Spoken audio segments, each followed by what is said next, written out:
Well, with the World Health Organization saying the COVID-19 crisis will get worse unless some countries adhere to strict healthcare precautions, some commentators believe we should let the pandemic play out. One of those commentators is former Senator Cory Bernardi, who spoke on the Sky News program the other night. No one's denying that COVID-19 is dangerous, but 99% of people who get COVID-19 will have mild or no real ill effect. Those most at risk are the elderly, the obese, and the seriously unwell. Coincidentally, they're the same people who are most at risk of dying from the flu every single year. And so I ask, what is the purpose of destroying our economy, creating chaos and unrest over another version of the flu? Well, his comments come as the Australian reports senior ministers in the New South Wales government are committed to keeping the economy open as businesses cannot afford a hard lockdown like the one Victoria is currently in. Ben, yesterday Premier Dan Andrews made the point this is not just killing older Australians, but should we be letting the pandemic play out knowing people will die? It's kind of strange at this time because it's like it's the darkest before the dawn. But when's the dawn going to come? Because we're in a really strange situation where I think we're waiting for it to get to this point where, then things are going to start to turn around. But I think what you're trying to say there is, do we let this pandemic play out? Well, no, I don't necessarily think that's the case. And like-minded people to that particular journalist have allowed for America and for Switzerland and for other places to have that mentality of let's just see where this is going to go. And let me tell you that mentality hasn't worked in any other country. So it's not something that we need to adopt here in Australia. No, and I think you raise a very good point. But Robbo, obviously people are saying the economy will crash if we go down into more lockdowns. People can't consume. And so do we let people die? Yes, Ben's absolutely right. People are dying. It's over 133,000 deaths in the US.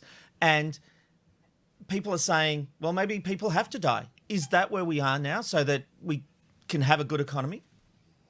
We need to start thinking about the greater good, I think. I see, the arguments from both sides, but you can't keep going back into lockdown. You can't keep going back and forth and things like that. I think the best way forward is to probably have a more clear idea of what post-lockdown life looks like. And that would be like examples we heard yesterday on the show where if you're going to a supermarket, if you're going anywhere in public, mask, that's the law. If the police catch you without a mask, that's it, which would enable us to open up everything we want. Restaurants still a little bit different. They'll have to adhere to social distancing and things like that. But it sounds heartless, and it really does, but I don't think we can keep locking down, going out. Unfortunately, and my heart goes out to everyone, I couldn't imagine what it would be like if someone I knew and loved, got corona and passed away from it. But it's all about, taking care of yourself and taking care of everyone else. So, for example, I know it's very different, but let me just go in a little example here. When, HIV broke out, the thing was you took precautions. You wore a condom, or you asked about your partner's history. Or those are kind of things is how you move forward, and that's worked there. I just think that's the new way forward. Is hand sanitizer. Don't go near people who are sick. If you're sick, stay at home more than ever. Wear the mask in public. I think that's probably where we need to start going. We can't keep shutting down the economy because of this. The problem is that it does spread very fast. You look at the Casula cluster and 28 people have been infected. Only 14 of those people were actually at the pub. That's a huge spread quickly. Absolutely. Very, very. It's very contagious. I understand that. And also, I think it's weird how Queensland's going to shut the border to essentially a couple of suburbs. You either shut it down or you don't. A couple of suburbs is ridiculous. That's not helpful at all. So if you want to do the shutdown, if that's the way that you want to go and that's the way you think the electorate wants you to go, then do it. Shut down. Just don't do this willy-nilly. So if I live in the eastern suburbs but I like to go to Casula for a pub meal, I could still get into Queensland. It doesn't make any sense.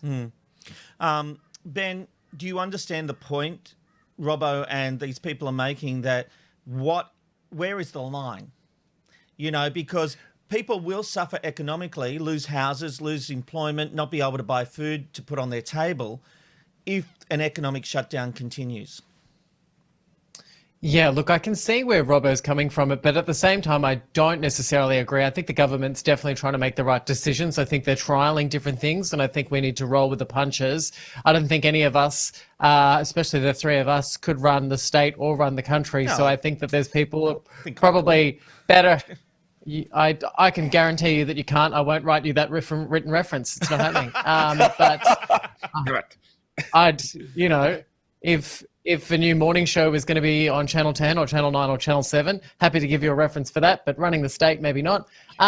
I just think that we just need to follow. No, it's really not. Anyway, look, at the end of the day, I think we just need to follow what the government or what the state or what the council is, saying that they should be doing at that point. I think, trialing shutting down suburbs was something we saw in Victoria, and that didn't actually work. So then it escalated to the state. And absolutely, while this pandemic is happening, we need to realize that this is a zigzag of a process while we try and get everything back up and running. Yes, there's always going to be an argument to different sides, but I genuinely am going to trust the government that they are doing the right thing. They're definitely doing the best that they can. Yeah, yes, of course. And it's unprecedented and no one's ever been able to, navigate their way through it. So that, yeah, I agree with that. The other thing that we've got to really quickly remind everyone is that just from one angle, mental health is going to be massive. Yeah. And the tentacles of that will spread for years the longer these things happen. I think that needs to be it. We keep hearing about the economy, which I understand, but it's almost like we haven't learnt anything, have we? We're still worried about money. We're still worried about, which is important, but we also need to acknowledge the human part of this.